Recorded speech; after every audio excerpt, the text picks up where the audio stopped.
मार्क्सनी जी society त्याच्या ग्रंथांमध्ये मांडली आहे, I don't believe in that kind of society.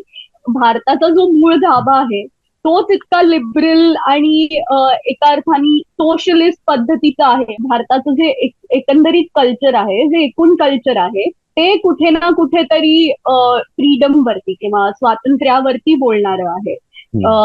बायकांना इक्वल राईट्स देण्यावरती बोलणारं आहे. त्यामुळे कोणत्या तरी एखाद्या